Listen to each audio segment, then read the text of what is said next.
ข่าวพยากรณ์อากาศพยากรณ์อากาศประจำวันที่10มิถุนายน2025ห้องความกดดันอากาศต่ำได้พาดผ่านอยู่ภาคเหนือและภาคกลางของประเทศลาวสมทบกับกระแสลมตะวันตกเฉียงใต้พัดปกคลุมซึ่งจะเฮ็ดให้ยังจะมีฝนตกฟ้าห้องฟ้าเหลื่อมในระดับคอยหาปานกลางอยู่เกือบทั่วไป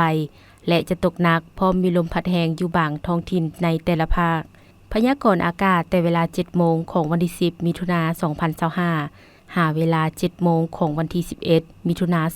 2025ภาคเหนือด้านตะวันออกแขวงพงศาลีเวียงไสซ้ำเหนือเสียงขวางอากาศเย็นในตอนเช้า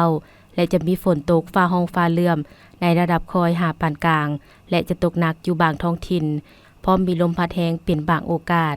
เนื้อที่การปกคลุมของฝนเท่ากับ70%ของภาคอุณหภูมิในระหว่าง18-28องศาภาคเหนือด้านตะวันตกแขวงหลวงน้ำทา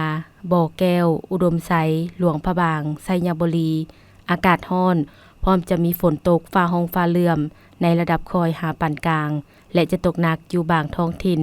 พร้อมมีลมพัดแรงเป็นบางโอกาสเนื้อที่การปกคลุมของฝนเท่ากับ65%ของภาคอุณหภูมิในระหว่าง22-33องศา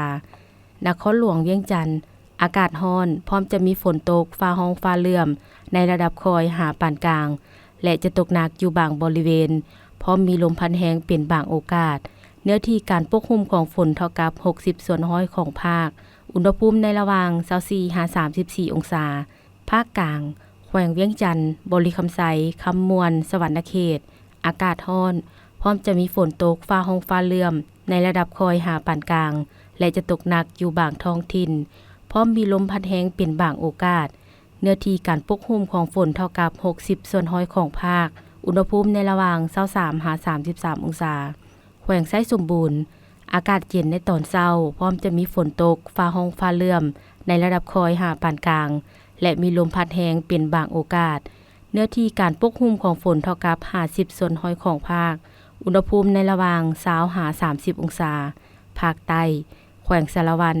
จำปาสักเซกองอัตตปืออากาศร้อนพร้อมจะมีฝนตกฟ้าห้องฟ้าเหลื่อมในระดับคอยหาปานกลางและจะตกหนักอยู่บางท้องถิ่น